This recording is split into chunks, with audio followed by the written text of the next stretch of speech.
Broadcasting live to the world. Now, it's Sheila Zilinsky.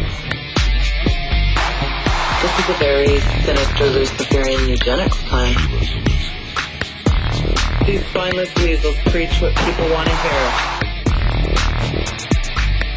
They replace repentance with dreams of the good life. Mindless minions.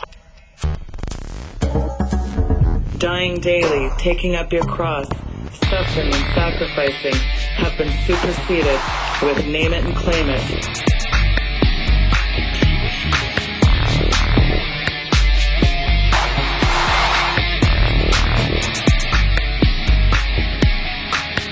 And as dark as I know it looks out there, the good news is that God is advancing his kingdom.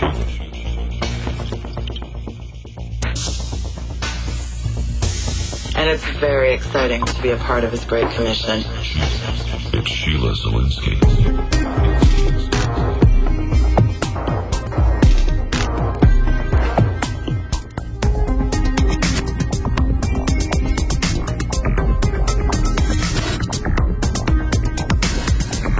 The Sheila Zilinsky Show, the only show to give you the truth behind the headlines, prophecy, and the deeper things of God. Now, here is your host, end-time watchwoman, Sheila Zilinsky. Hello, listeners, and welcome to this Friday, May 22nd, 2015 edition of the Sheila Zilinsky Show. Folks, I originally had scheduled Chuck Baldwin, and we had a little bit of a scheduling issue today, so in his place, I am very pleased to bring you the highly acclaimed author, researcher, and prolific writer.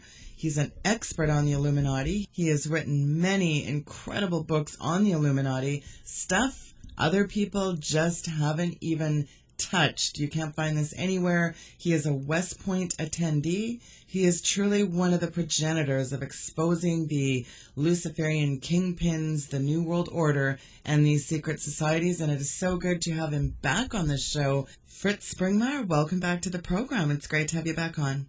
Thank you, Sheila. It's been a while. It has been a while. Fritz, I discovered something yesterday. It turns out I have something in common with Osama bin Laden. Apparently, we read some of the same books. Fritz, were you surprised when these mainstream media talking heads like CBS and the UK Telegraph reported that one of your books was in the possession of bin Laden? Yes, I was. And why is it being brought up now, years later? Can you answer that for me? Yes, that is a very good question, Fritz. Why now? The article headline is Al-Qaeda leader reading about 9/11 conspiracy theories, the Illuminati, and the works of left-wing radicals before his death. So here's what the article says. The U.S. government released a list of now declassified documents and books recovered during the 2011 raid on Al-Qaeda leader Osama bin Laden's compound in Pakistan that provides insight into the terrorist leader's thinking in the years before he was killed. The article goes on to say, and amongst those found, Bloodlines of the Illuminati by Fritz Springmeier. Why that book? Why now? What are they about to set up here with this? It feels suspicious, and it makes me nervous that they are only now talking about it. That's convenient, isn't it? Yes. Well, it's an interesting book because in the beginning, I show how 25 American presidents are closely related. Yes. Osama bin Laden wanted to see the genealogy charts because he was going to have to be dealing with American leaders that are all of a few bloodlines. Well, I own your book. I personally have it. I have it right here in front of me. This is 620 pages, just jam-packed with mind-numbing information. Folks, when you finish reading this book, the puzzle pieces really fall into place. You won't find this information really anywhere unless someone's hijacked it from you, Fritz. Fritz, just finished a book myself. I have a huge appreciation for the amount of research that goes into this type of work. How long did it take you to research and write Bloodlines of the Illuminati? Well, the chapters were all originally articles, and each article I devoted 1 month to. So each chapter was a month of writing and research. And so you have about 15 months right there of research and writing. A person has to be familiar with the subjects before you start writing on them. So, you could always say that there was even more time than those 15 months. But definitely 15 months were devoted to the articles that were then collated into the book.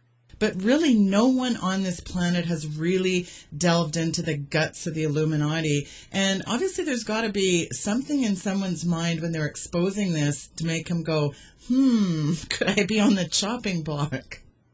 Oh, yeah. Well, I was definitely on the chopping block.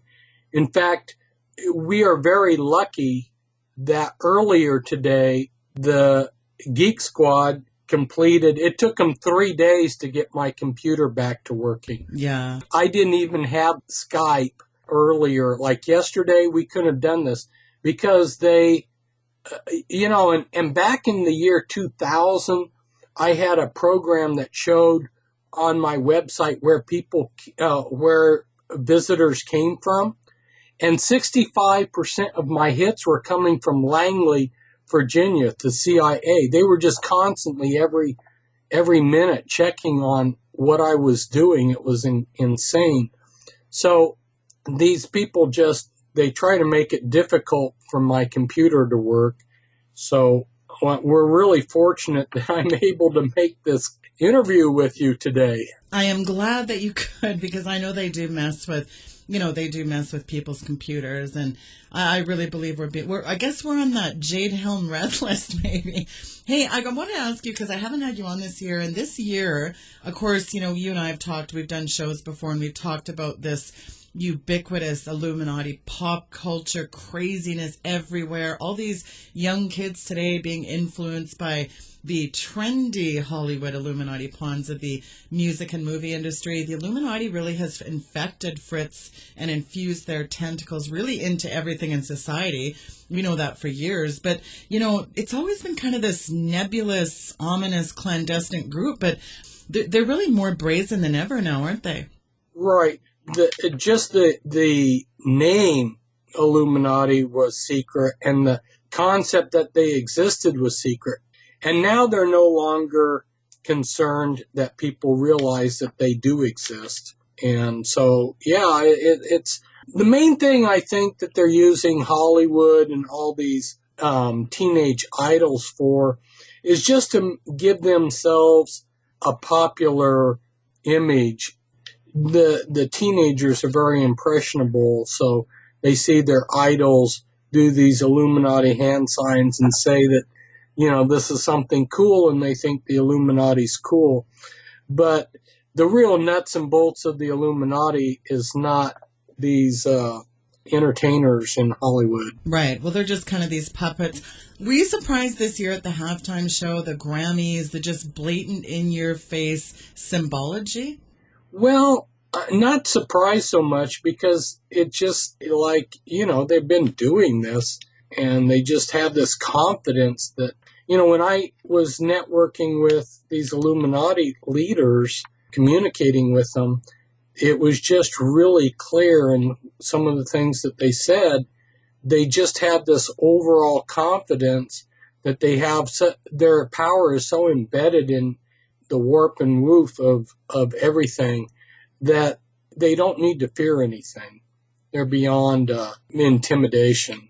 Well, with today's internet, there's just so many psyops, and there's so much misinformation and disinfo. It's typically out there on the internet and, of course, circulated that historically the name Illuminati, it refers to the Bavarian Illuminati founded in 1776, along with other secret societies that were supposedly outlawed by that Bavarian ruler Charles Theodore, I guess with some encouragement from the Roman Catholic Church. But, a lot of the top sites say, oh, no, it was disbanded in 1785. But that's not accurate, is it? No. And it's misleading, too, because it's really distracting people from what the organization is really like. It's bloodlines. And the book we referred to, that was supposedly, or I guess, as far as I know, it was in Osama bin Laden's library. Yeah. Bloodlines of the Illuminati, that, as the title is indicating, the Illuminati consists of these bloodlines. And that's what makes it so powerful, is this thing is generational. They have several groups that are assigned they're in charge of making sure that there's continuity from one generation to the other of their agenda. Right. Because these Luciferian generational bloodlines really go back to antiquity, you might wonder about Nimrod.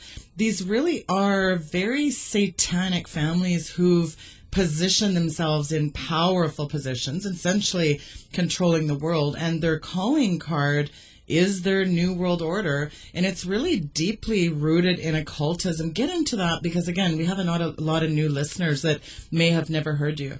Well, there's so many different ways to approach it. One is to think of a person's theology is going to follow their morality.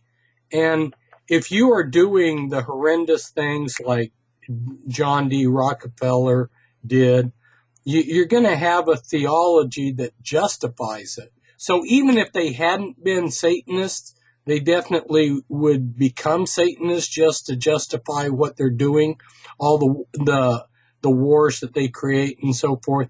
But the fact is it's hard to say which came first, the chicken or the egg, which came first, their Satanism or their evil deeds. Right. But they were the leaders of the mystery religions back in antiquity, and that gets back into mind control, and they have carried out mind control on their own children, making them into program multiple personalities. And the reason I bring that up is because on a day-to-day surface, there will be a personality that comes across as very good, as a community leader. So these people are the people that people look up to. They're the philanthropists among us, the rich community leaders. There are Billy Grahams and so forth that everybody looks up to. But they have multiple personalities, and there's really an evil side to them. They're the people that created our system. People ask the question of me, well, when did they take over? It's not a matter of them taking over. They're the ones that created the system. You go back to the banking system, these powerful families like the Medicis, the Rothschilds, these were bankers. They were the ones that loaned money to the kings. We so oftentimes think that kings are the ones in power, but there are people behind kings, their advisors and their financiers that have even more power than them. And, like my Bloodlines of the Illuminati book showed how there were two Freemen, and Freeman was an Illuminati family, was one of the top 13 families. And nobody's even really heard of the Freeman family. It's not got the notoriety as the Rothschilds, but several of our presidents, their top advisor was one of these Freemen.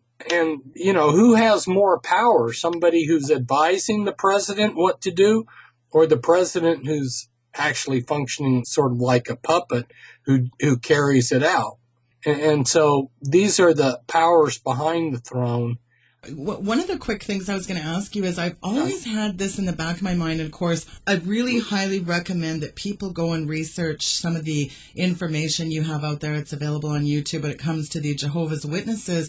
The founder of the Jade Dub deal, Charles Taz Russell, now is that the same Russell family, Fritz? Yes, it was. First I discovered that the leadership within the Jehovah's Witnesses headquarters, which is Bethel in Brooklyn, New York, the string pullers there are Illuminati, and somebody who was at Bethel tipped me off that the string pullers in the Mormon church and the string pullers in the Jehovah's Witnesses who were Illuminati would just get on the phone and talk to each other. So then discovered that Charles Taze Russell and some of the other leaders of the top leaders of the Jehovah's Witnesses were Freemasons. And so then I was investigating, well, could Charles Taze Russell be of the Russell Illuminati family? And yes, I was able to determine that. So definitely, not only was he a Freemason, but he was Illuminati. And the Rothschilds helped finance the early Watchtower Society. And there was a man who said that he was in Germany and Switzerland. He said that the Watchtower Society, at the time they called their people Bible students, international Bible students, but the society that controlled them was still called the Watchtower Society back then. And he was claiming that the rich elite were sending money to the Watchtower Society in Europe via the Masonic lodges. And so that man was sued, and he brought out letters that he presented in court that proved just what he was saying. And I had the German article. It was in the 1920s that this article came out. I had the German article, photocopy of it, in the paper reporting on this court event. So it was even proved in court that the elite were financing the Watchtower Society through these Masonic lodges. In the early history of the Jehovah's Witnesses, they didn't have their own meeting places. They were meeting in Masonic lodges. Of course, they call these Masonic halls. And so then when they started having their own buildings were copied a lot of the things of the Masonic halls, and they called them kingdom halls.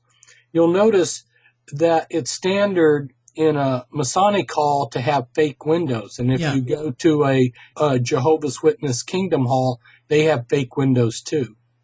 Well, I'll tell you what, it's not surprising that they're very against Holy Ghost Spirit-filled people. I mean, they don't want you challenging government. They don't like you to get involved in politics. It's just so convenient, isn't it? Yes. In fact, a Jehovah's Witness here in Portland, talking to this old Jehovah's Witness who's been a Jehovah's Witness for many years, he had never heard of the Antichrist. Here's this organization supposedly warning us about Armageddon, but if you look at their warnings about Armageddon, they don't give anything. You know, you've noticed in my writings how many details I give, and and how much, I uncover the world system in detail. Well, the Watchtower Society doesn't give anything but a bunch of propaganda milk. This guy hadn't even heard of the Antichrist. What's the Antichrist?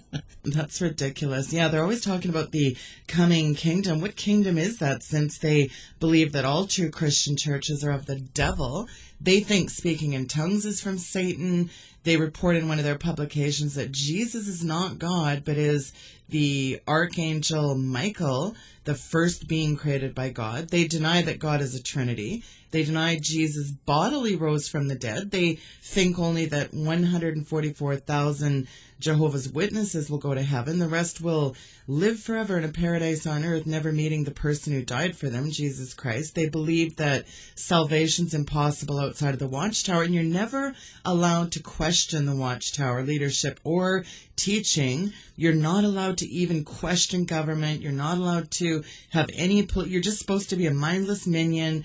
They claim that you need to read the Watchtower magazines and their material in order to understand the Bible correctly. If you don't read the Watchtower books, you will fall into darkness and, what they call reverting to normal Christianity. They have falsely predicted the end of the world 5 times. I could go on and on about this devilish cult. It's just unbelievable. And the kicker is, you're not allowed to read any King James or any other Bible. You can only read their Bible. And get this, it's called the New World Bible Translation. Unbelievable. Yes. And the Douglas Walsh trial in 1954, the reason why it took place was the Jehovah's Witnesses Watchtower Society were trying to become a legal religion in Scotland. So there was this trial where the government was actually put the Watchtower Society leaders under oath. And I printed up that whole entire trial transcript, which was long and huge. It was like massive. It was like 700 pages and had to reduce the trial transcript. But from that, we know where the Jehovah's Witness New World Translation came from. It was just a bunch of their leaders who had no Greek or Hebrew experience. They were not language scholars at all. They just sat around a table and they went verse by verse and wrote it up as they wanted it to say so that they could weed out any doctrines that they didn't want. So it's not really even a translation. And people will want to get my Be Wise as Serpents book if they want to follow up about what I'm about to talk about, which is what they actually say is going to happen in Armageddon and after Armageddon. Because I was a missionary, a Christian missionary, to bring Jehovah's Witnesses to Christ for 10 years. And we had 2 complete libraries that had everything that they had ever put out. And so I went in there and I did some in-depth research from their books, from their magazines, from everything that they had said about what's going to happen in Armageddon and after Armageddon. And I was absolutely shocked, Sheila. Wow. And I wrote that up as a chapter in the Be Wise as Serpents book, and I called it The Watchtower's Mein Kampf, because if you saw all of the paragraphs that I saw in doing this research, you're absolutely shocked. It's just like Hitler's Mein Kampf. They say that in the New World, the magic and occult will be practiced. This sounds like, when you actually read this, it sounds like something when you see all of the different quotes I put together, it's like something that the Illuminati would have written. Well, when you said that, I was thinking about, that sounds like something that Manly P. Hull or Helena Blavatsky or Alice Bailey would write. Oh, yeah. You would be absolutely shocked at the things that I read. And they basically say that this new world that all these Jehovah's Witnesses are wanting to survive into is going to be basically slavery. And if you don't think exactly what you're supposed to, you're going to be deleted. And I mean, it's shocking if you were to see, and it's all put together, the references and everything, in one of my chapters in that Be Wise as Serpents book. Well, I highly recommend people pick that up. One of the things I've always had a lot of people ask me is, what is my take? And I'd like to ask you this. What is your take? And of course, we know Jehovah's Witnesses use this exclusively, the 144,000 chosen. What is your breakdown of that scripture, Fritz? Well, I believe that the book of Revelation, the book of Daniel, these are apocalyptic images, and they're telling us spiritual truths.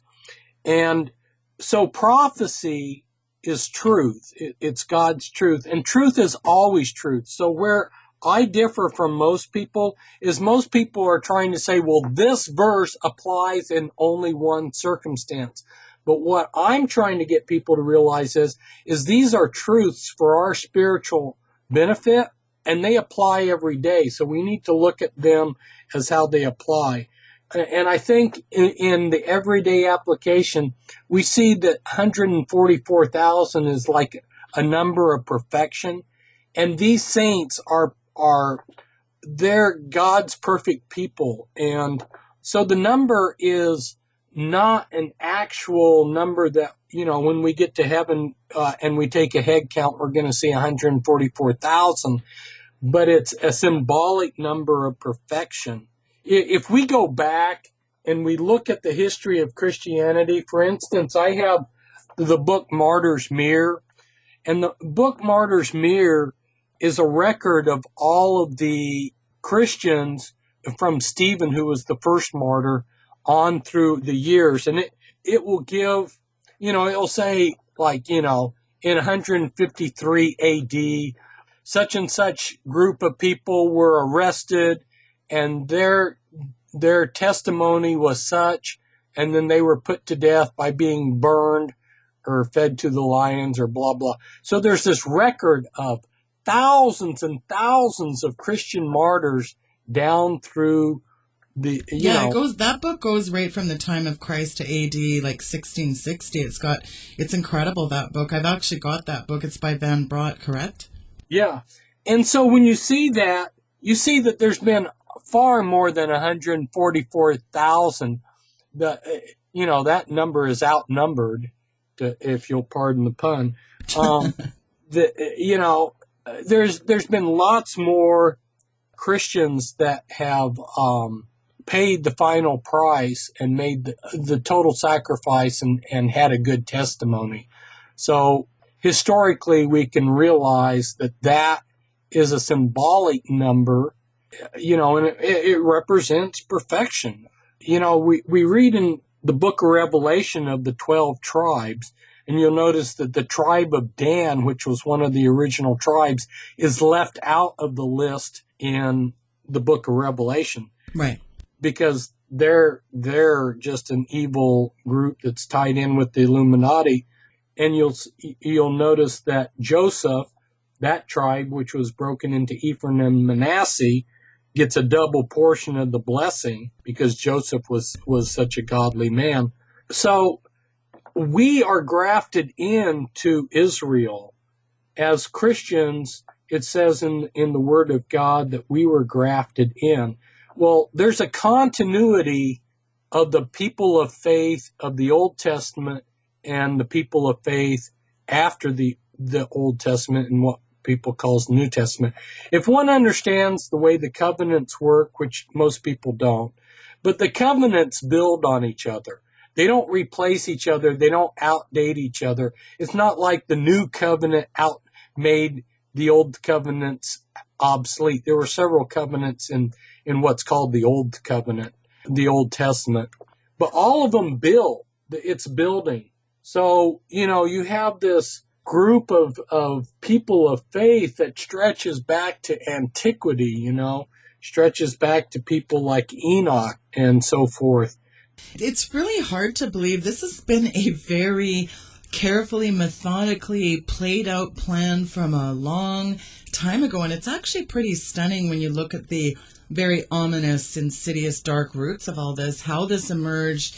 And you can really see Satan's blueprint on this. And Fritz, as you see everything kind of ramping up, you see Jade, Helm, you see all this militarized police, we see the riots everywhere, we see these false flags. As you see all this acceleration, what is your take on what's coming here? Because obviously the Illuminati, it's almost like they're making one final attempt to really implement their new world order here. Well, they have total confidence that they're going to pull off their plan. The way they function with the mind control and then controlling us in general, whether it's in their total mind control or whether it's just the way they herd the rest of us, is they know very well how people think. And if you create chaos, you make people dependent on them, because they're the only ones that can bring order out of the chaos. So, we're going to see a global financial meltdown. And of course, we're going to have to depend on them who created all of these things like the Federal Reserve and the IMF. They run the Federal Reserve. Their people run the IMF. We're going to turn to them to try to rescue us from the chaos that they have created. And the same thing works with the trauma-based mind control. Is the poor victim has so many different personalities that they have to depend on the programmer to sort things out to function. So likewise, we see, it's like Dearborn, Michigan. That county has now got Sharia law. You just see all of this, the breakdown of our culture. They're moving around the world. They're moving militaries into these exercises like Jade Helm in Canada. You had the Maple Resolve. You probably have talked about that on your show. I don't know. Yeah. But, and Jade Helm is obviously preparing our military for martial law scenario, a breakdown of order, and they're practicing snatch and grab inserts, which is the kind of stuff that would precede a martial law scenario. So as things collapse and fall apart, of course, people are going to look to leaders to save them. And then we will get these Franklin Delano Roosevelt types come in.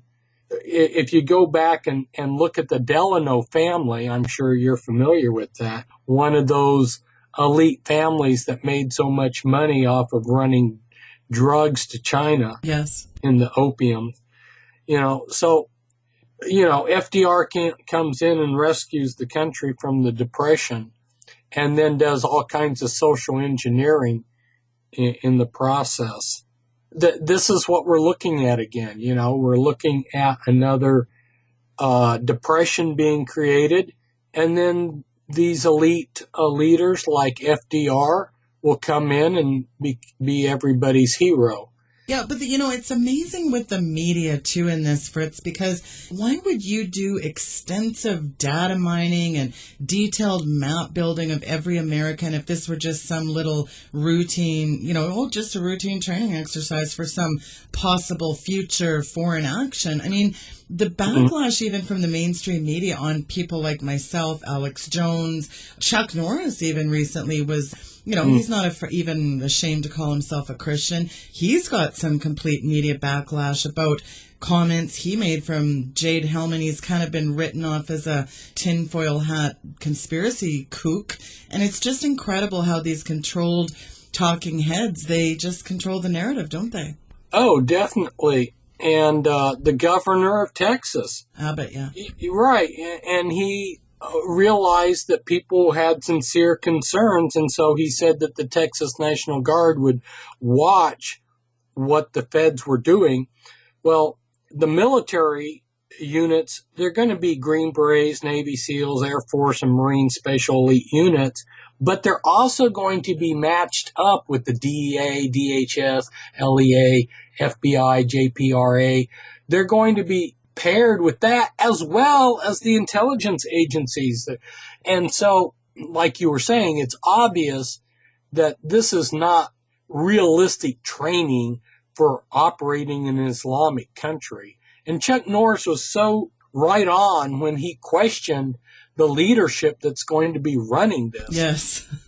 Well, and look at Crystal Knight. You look at there were countless warnings about the Nazis sending Jews to camp, and they were all ignored by the Jews still. It seemed like they were still somewhat at liberty. Numerous detailed warnings, and yet people are just in a coma. They're just in a stupor, and, they're just plugged into Fox News and everything else and CNN, and they're not really very informed of really what's going on. But the bottom line is, the stage is really being set. Could they be prompting, because the one thing, let's face it, that would get Americans' blood boiling is confiscation of firearms. And all these red list dissident extraction drills seem to, especially when you look at the military documentation, it seems to always involve gun grabbing, doesn't it? Oh, definitely. It's a little overkill for them to grab guns, but one of the benefits for them to grab guns is not that they're getting the guns, because our guns are not that big of a threat to not against MRAPs and drones, and these high beam frequency weapons are no match for somebody's 50 caliber, right?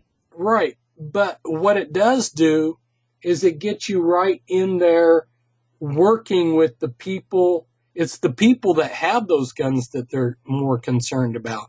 And going in house to house looking for guns is going to give them a lot of contact with the people that they want to take down. So I think the people on the lists are more targets than the guns. But yeah, they definitely will go in and do that. In World War II, if you were someone who was Japanese and a community leader, they would use the fact that you had a kitchen knife. They would say, well, you've got a weapon, and they would arrest you. So basically, whoever they want to arrest, they're going to have a pretext to do it. Yeah, absolutely. Well, and what's on the heels of that, I mean, we see Obama's inking these deals. It's incredible. And then you've got the FCC ruling. It seems like this is such a culmination, treasonous chicanery coming out of 1600 Pennsylvania Avenue. Does it even amaze you anymore that every day we're getting more and more reports on how Hillary is implicated and even selling uranium to these foreign nationals? I mean, it's incredible that nothing is ever done with these people. Yeah, she's going to sail through all of these scandals just like she has before. But what I'm hoping is that, the news media who's making fun of Chuck Norris as a tinfoil hat kook and ridiculing the Texas governor, and Walmart's came out with this denial that they got tunnels under Walmart's, and they're lying about. And it's obvious that they're lying about why they closed these 5 Walmarts. It has nothing to do with plumbing. And it's obvious that they're now tied in with Jade Helm. But what I'm hoping is all the lies that the media is saying about Jade Helm and all this disinformation, I'm hoping that it will backfire, because when Americans really see what's going on, I hope they remember that they were lied to, and so that it will backfire on these liars. I certainly hope you're right about that it will backfire. But someone said recently on my program, and I had to wonder about this, they said, could these Illuminati kingpins just be setting the stage to discredit the Awake Christian Patriot movement to, oh, look at them, nothing happened, they were all in a tizzy, nothing happened. So, obviously there's no credibility of their public statements. So could that be a possible scenario? Well, I think that's what's going to happen with this Jade Helm, because the Jade Helm is obviously training for a martial law situation here in the United States. But you have people saying that it's going to bring in martial law. And I've been cautioning people to say, no, don't go that extreme, because if it doesn't happen, it's going to be like calling wolf, wolf. And then when the wolf is really there, people are going to say, well, you cried that before and it didn't prove true. So we kind of need to stick with what we really can reliably say about Jade Helm 15. Yes. And that is, it's obvious that it's training for a martial law situation in the United States. But I think they're trying to desensitize us to these kind of things going on. You got convoys of white buses with blackout windows going through states, and you've got all of these railroad cars with heavy military equipment being moved, and then you're going to have all of these elite super troops, Green Berets and stuff stinking around, and it's like the sheriff of Victoria County, Texas, was saying.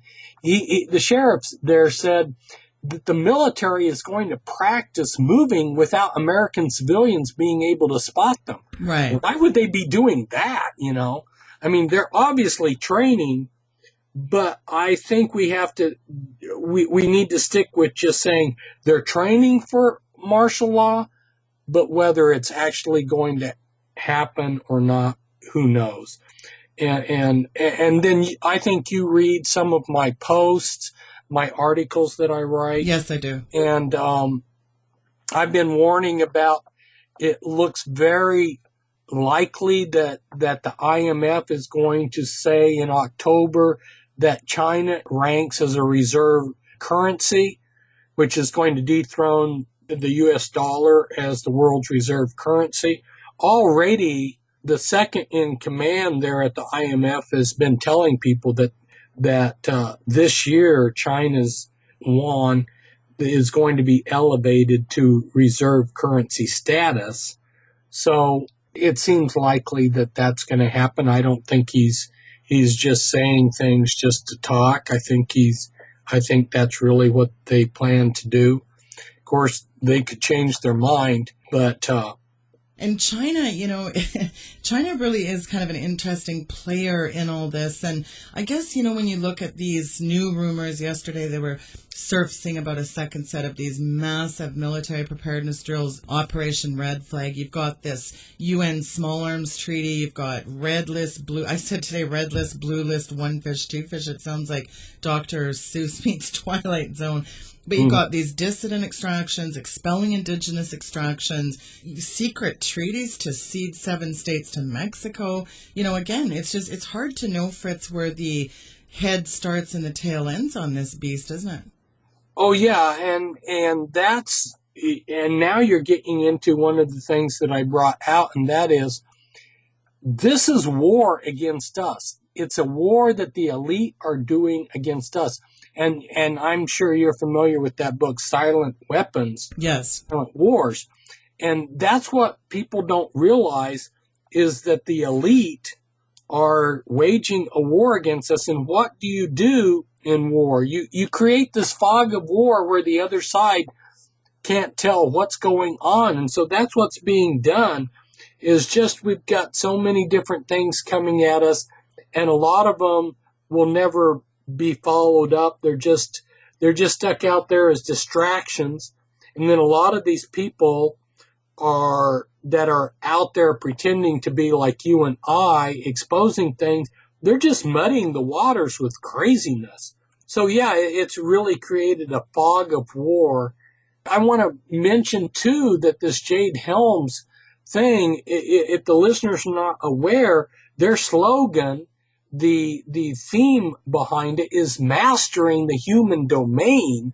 They're not saying, their slogan is not, let's beat the enemy's military. Yeah. We are the human domain that they're going to master. Nathan Leal was on my show a couple weeks ago, and he discovered that there was the little shoe in there. He actually took that into Photoshop, did some inverting, and realized there was a wooden shoe. And when he spent about 2 hours looking into what that shoe was, and he found the exact shoe was the standard issue shoes that were given to the Auschwitz camp attendees. What is your take on both? Here we have the symbolism, the wooden shoe, and then you have master the human domain. What's your take on that? Well, his theory might well be true. An alternate theory that I put forth, and see, the wooden shoes are typically associated with Netherlands, Belgium area. In the Netherlands, they're called klompen, and in Germany, they're called holtschuh. In Belgium, they're sabots. In World War II, almost everybody was wearing those, not just the concentration camp people. And so I interpret wooden shoes as a symbol of hard times. And the reason why people were wearing wooden shoes throughout Europe was when the World War II broke out, the factories that produced civilian articles quit. They were all turned over to war, even in the Netherlands and in France, because they were occupied by the Germans. Their economies were shifted to producing things that would help the Nazi war effort. And so people couldn't buy regular shoes. They had to switch to the holtschuh. And so it could mean just that it's hard times, or like you say, it could have a more specific meaning, the shoes that were issued to the people that were in the concentration camps. But again, like I say, the reason why they were issued is because that was the only thing that was available for any civilians. And it's so interesting that this particular issue of shoe, this particular one that contained those symbols in that painting, were made out of a very interesting type of oak. Now, what's fascinating, there is a luxuriant oak tree standing just inside the gated entrance of Auschwitz camp. And I found it interesting that there's many stately oaks inside the camp and just outside the entrance. And the gas chamber doors at Auschwitz were made of a particular solid oak. Now, at Auschwitz, the double oak doors were used to seal the sacrificial fate of all the victims. And I guess it's incredibly iconic that we know that the ancient symbolism of human sacrifice being practiced under the oak trees bleeds through the Nazi veneer. When you look at the SS logo even was borrowed from Guido von List, who was a real pan-German mystic, and he was really into Ariosophy, the wisdom of the Aryans. It was a real weird blend of paganism, evolution, eugenics, ecology, and SS leader Heinrich Himmler referred to the lightning bolts on the SS logo as the Norse god Thor, the god of oaks. And in German paganism, the sacred oak tree symbolized fertility, power, and sacrifices. So pagan sacrifices were offered in sacred oak groves in order to guarantee the fertility of nature cycles. It's just really interesting, the connection of how these Illuminati kingpins that have orchestrated past events, historical events, seem like they're implementing some of the very similar overtones. Well, yeah, that's definitely your Northern European occultism, your Druidism and Asatru and so forth, the oak, where you're going is definitely there. And there's a lot of symbolism that these people it's more than symbolism. It's actually, they believe there's magical qualities in the oak. So yeah, there's definitely something what you're talking about there. Just like the whole Holocaust being like a sacrifice, and then all of the casualties of World War II being even a more super sacrifice.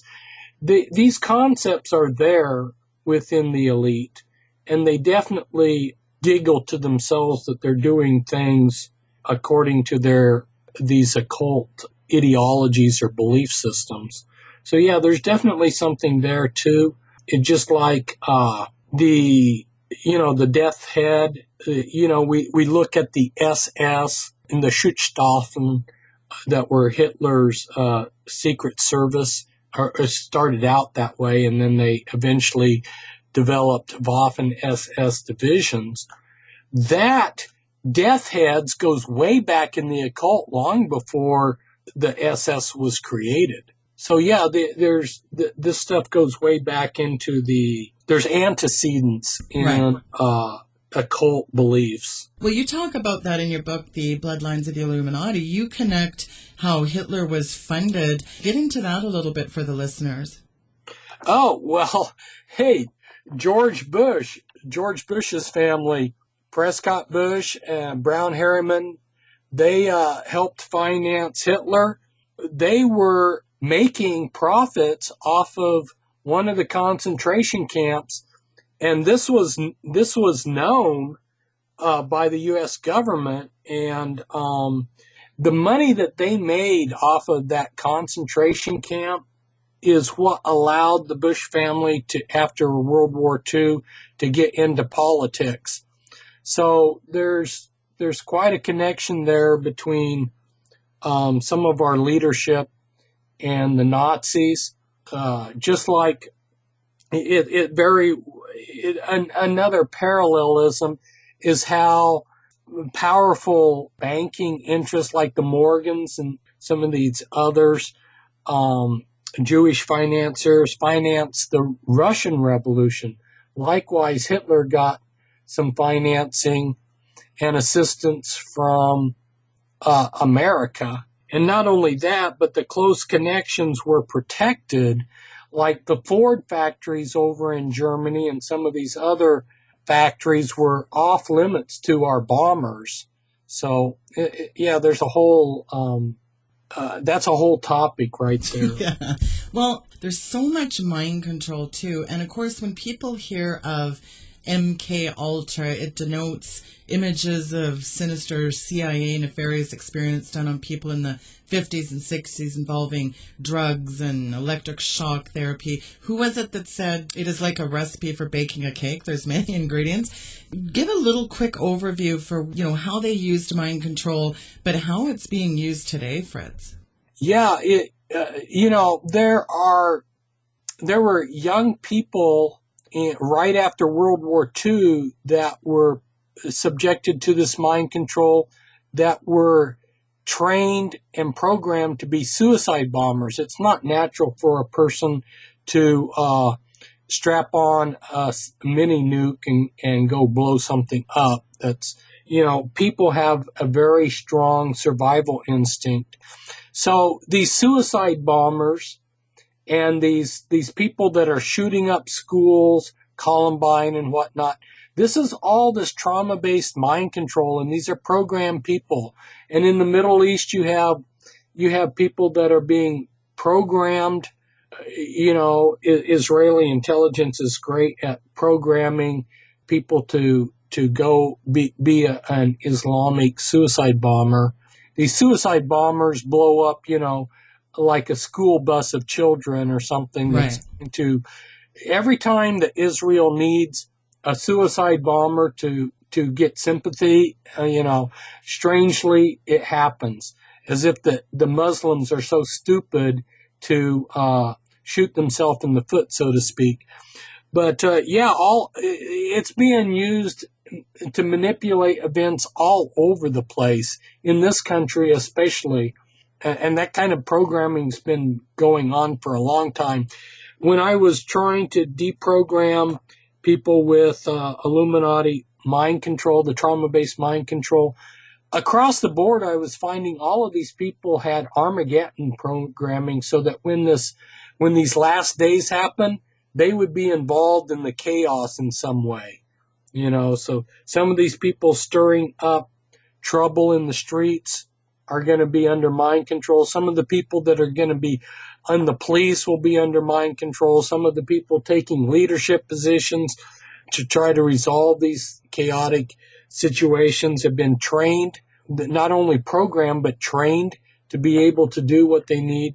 So a lot of these things that seem like they're randomly happening are actually the end result of a very detailed program. And if people want to see a movie, watch this Charles Bronson movie, Telephone. Yeah. And you can see the end result of this trauma-based mind control. Russ Dizdar talks a lot about in his book, Black Awakening, the rise of the satanic super soldier, about this, MK Ultra. That's a recipe for disaster when you have these occultists, they're doing, they're conjuring up spells and sorcery and incantations, and you throw in MK Ultra in the mix and conjuring up demonic entities. I mean, that's a disaster, isn't it? Oh, yeah. And that's what the Green Berets are involved with. And the Navy SEALs, most, if not 100% of these elite soldiers are under this trauma-based mind control. I had somebody who gave me information who knew firsthand about how the Green Berets, when they were up at Fort Lewis, did a human sacrifice. Yes. Recently, concerning this Jade Helm thing, there was a military leader, and they asked him about Jade Helm, and he was in a position that it was obvious that he had to know about it, and he pretends like, well, I don't know anything. I've never heard about Jade Helm. Yeah, right. But then when I was watching that, I thought, well, that could be one of two things. He obviously really does know about it, and he's lying, or he could be a programmed multiple personality, and one of his personalities that didn't know about it was pulled up and is sincerely ignorant. You've got these people look at Michael Aquino, though. He was very deeply tied to the psyops with the military, wasn't he? Right. And he's been in the St. Louis area continuing to program people. Very nasty person. Very nasty. Well, Fritz, I appreciate you coming on the show. We're looking forward to seeing if Osama bin Laden ever did a book review on Bloodlines of the Illuminati. I was humorously thinking to myself, and this is all fictitious, but when they come in to shoot him and he's reading my book and he says, "Hey, wait, I got to finish this chapter." Yeah, it's amazing why we're just finding this out now. But, I mean, it's definitely got people's attention to the book, that's for sure. Now, you're going to be on Alex Jones May 28th, so we'll make sure we bookmark that show. Do you know what time you're on that day? I have it 11 o'clock Pacific Standard Time. I don't know if it will be live. Sometimes he does shows. He broadcasts shows later. They're taped. So Right, they're taped, yeah. Well, give out your website for the listeners, Fritz. Oh, thank you. I appreciate you allowing me to do that, Sheila. It's pentracks.com, and the way it's spelled is P-E-N, like you would write with a pen, P-E-N, and then tracks is like the tracks that a bunny rabbit makes in the snow. So pentracks.com is my website. You can see the books that we've been talking about. That Bloodlines of the Illuminati book has been, it's sold more than any of my other books, and it's an excellent book. It should be in every library. I mean, I'm a researcher and I go into a lot of libraries and I see a lot of junk books, and I wonder, my book is of the caliber it should be in there, considering all the rest of these junky books, but very few libraries have my book. So. Well, they don't, and you know what? They should have it. It should really be on, it's on my shelf. I've read it, and I'm going to tell you, I've never read it's 620 pages, and it is jam-packed with, folks, you're never going to read this anywhere else. So I highly encourage people, pick up a copy of Fritz's Be Wise as Serpents and Bloodlines of the Illuminati. The link is there at weekendvigilante.com. Fritz, thank you so much for coming on tonight. Well, thank you, Sheila. I enjoyed it, and I'm glad that you're still in there broadcasting. That's your calling. I'm glad to see you fulfilling your calling. Well, I appreciate that. Yeah, I think about you sometimes. I think, who would ever pick to be used by God the way some of us are being used? And this higher calling of Jesus Christ is sometimes the more challenging one, but it'll be worth it in the end, right? Right. Well, when you know that you've been called to do something, if you don't do it, you don't feel good about yourself. So it's kind of a catch-22. Yeah, it is. I don't think people realize how much opposition we go through, and especially attacks from the enemy, too, because a lot of this information, the enemy does not want it to get out, and people like us are persecuted. Look at Kent Hovind. You have something in common with Kent. Both being very persecuted, both going to federal prison. It's unbelievable how these Illuminati kingpins and their minions will just make sure that people are silenced, people are automatically suicided. Well, they're on the red list, right? But, prayer is powerful too, and a lot of us were praying, and now he's getting released and going home, and that's a miracle. You and Kent Hovind actually had a lot in common as far as your federal prison sentence was concerned. Very trumped up charges, a lot of chicanery by these minions of the who's who of the globalists. Yeah. He and I did about the same amount of time, and we were both in the BOP. I was not treated like a common criminal, and he wasn't either, so I'm sure we have a lot of things that happened to us that were parallel or similar. Very similar. Well, thank you again, Fritz, for coming on the program, and I hope you come back and see me soon, folks. That was Fritz Springmeier. His information is linked there at weekendvigilante.com. Folks, get a copy of Bloodlines of the Illuminati and Be Wise as Serpents. It is linked there at weekendvigilante.com. We have a great show next week, folks. I wanted to give a special shout out to all of you who are attending the Augusto Perez Encounter on the Sewanee event this weekend. Starts today, folks. If you're in the Florida area, make sure you get out to that. I have the information linked there on May 18th bio. There is a poster you can click on to find out more information. Folks, don't forget to sign up for my podcast. And I thank everyone for tuning in tonight. Good night and God bless.